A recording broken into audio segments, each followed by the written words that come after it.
Maamulada Puntland iyo Jubbaland ayaa ka qayb galay shirarkii isxigxigay ee Dhuusamareeb 1 iyo 2 halka ay qaadaceen Dhuusamareeb 3. Wajigii koowaad ee shirkii Dhuusamareeb waxaa isugu yimid madaxda maamul goboleedyada dalka marka laga reebo maamulka Somaliland oo aaminsan inuu yahay maamulka madax banaan Soomaaliya inteeda kale iyo sidoo kale maamulka gobolka Banaadir. Wajigii labaad ee shirkii Dhuusamareeb waxaa isugu yimid madaxda dawladda dhexe iyo madaxda maamul goboleedyada ka qayb galay wajigii koowaad ee shirkii Dhuusamareeb. Waxaa ka soo baxay shirkii Dhuusamareeb 2 heshiis oo ay ugu muhiimsanaayeen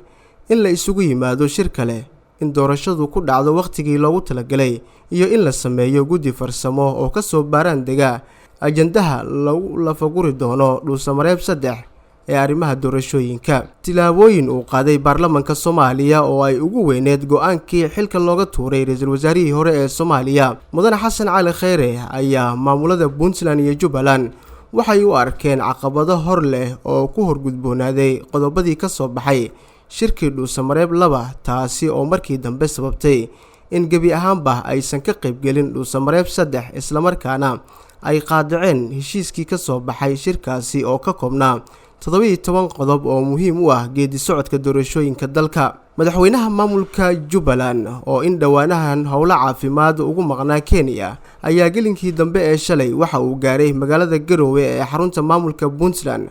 waxaana halkaasi ku soo dhaweeyay madaxweynaha maamulka Puntland Saciid Cabdullaahi Deni oo siyaasad wadaag ay yihiin. Kulamada iyo shirarka labada dhinac ayaa la rumaysan yahay in ay ka soo bixi doonto natiijo ku aadan laba arrin midood: in ay ogolaadaan heshiiskii Dhuusamareeb 3 maadaama qodobada ku xusan heshiiska ay ka tarjumayaan in meel dhexe la isugu keenay kala aragti duwanaanshihii la xiriiray arrimaha doorashooyinka, in ay codsadaan in mar kale la isugu yimaado shir kale oo wada tashi ah oo lagu dharaandhiriyo qodobada qaar haddii ay dhacdo in dhaliilo ay ka keenaan sida qodobka nidaamka xisbiyada badan oo la sheegay in ay ka dhalan karto dib u dhac doorasho maadaama waxa ugu weyn oo ay ka dhiidhinayaan ay tahay muddo kororsi. Si kastaba waxaa laga wardhoorayaa go'aanka wadajirka ah oo ay wada qaataan madaxda maamulada Puntland iyo Jubbaland oo haatan uu soo wajahay ciriiri siyaasadeed kadib markii cadaadis xoog leh ay kala kulmeen wadamada beesha caalamka ee daneeya arrimaha Soomaaliya.